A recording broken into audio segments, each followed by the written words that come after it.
एक छोटे से गांव में जहां गरीबी का साया हर घर पर मंडराता था, वहां एक लड़का रहता था जिसका नाम था राजू। राजू के सपने उसकी औकात से बहुत बड़े थे। वो हर रात सितारों को देखकर सोचता था कि क्या कभी वो भी इस गांव की धूल भरी जमीन से ऊपर उठकर आसमान को छू पाएगा। लेकिन उसकी जिंदगी की राह आसान नहीं थी। उसके पिता एक दिहाड़ी मजदूर थे और घर की हालत ऐसी थी कि 2 वक्त की रोटी भी मुश्किल से मिलती थी।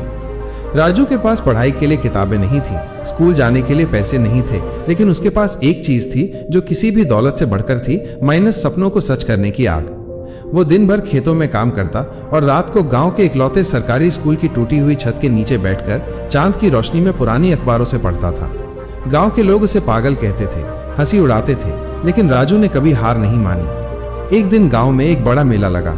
राजू ने सुना कि उस मेले में एक वैज्ञानिक आए हैं जो बच्चों को अंतरिक्ष के बारे में बताते हैं। राजू किसी तरह उस वैज्ञानिक के पास पहुंचा। वैज्ञानिक ने राजू की आंखों में एक अजीब सी चमक देखी, एक ऐसी चमक जो कभी हार न मानने वाले इंसान में होती है। राजू ने वैज्ञानिक से बस एक ही सवाल पूछा, क्या मैं कभी आसमान को छू पाऊंगा? वैज्ञानिक ने मुस्कुराते हुए कहा, बेटा, आसमान को छूने के लिए पंखों की नहीं, इरादों की जरूरत होती है। ये बात राजू के दिल में बस गई। उसने ठान लिया कि वो एक दिन वैज्ञानिक बनेगा। लेकिन ये सफर इतना आसान नहीं था। कई साल बीत गए। राजू ने दिन रात एक कर दिया। वो अपने सपनों को पूरा करने के लिए गांव से शहर चला गया।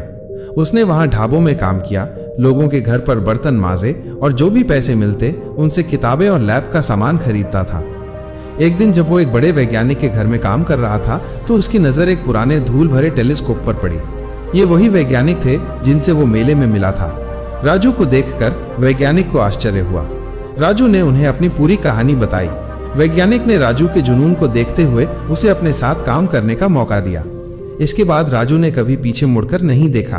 उसने वैज्ञानिक के साथ मिलकर अंतरिक्ष पर शोध शुरू किया। वो रात दिन मेहनत करता रहा। गांव से लेकर शहर तक का उसका सफर मेहनत और लगन की मिसाल बन चुका था। कई सालों की कड़ी मेहनत के बाद वो दिन भी आ गया जिसका सपना उसने बचपन में देखा था। राजू अब एक जाना माना वैज्ञानिक बन चुका था। उसने एक ऐसा रॉकेट बनाया था जो भारत को अंतरिक्ष में एक नई पहचान दिला सकता था। लॉन्च का दिन आ चुका था। पूरा देश अपनी सांसें थामे टीवी पर यह ऐतिहासिक पल देख रहा था। जब रॉकेट लॉन्च हुआ और आसमान की तरफ गया तो राजू ने सबको बताया कि यह सिर्फ एक रॉकेट नहीं बल्कि मेरे जैसे हजारों सपनों का प्रतीक है जो कभी इस धूल भरी जमीन पर थे। उसने अपनी स्पीच खत्म करते हुए एक रहस्यमय मुस्कान के साथ कहा, आप सब जानते हैं कि ये रॉकेट कहां जा रहा है, लेकिन आप ये नहीं जानते कि इस मिशन का सबसे बड़ा रहस्य क्या है। ये रॉकेट सिर्फ एक उपग्रह नहीं बल्कि एक और महत्वपूर्ण चीज ले जा रहा है। क्या आप ऐसी कहानियों की तलाश में हैं जो आपके अंदर एक नई ऊर्जा भर दे और आपको जीवन को एक सकारात्मक नजरिए से देखने में मदद करे? तो फिर द मोटिवेट स्टोरी आपका इंतजार कर रहा है। हमारे साथ जुड़ें और प्रेरणा के इस सफर का हिस्सा बने। अभी सब्सक्राइब करें और सकारात्मक बदलाव महसूस करें।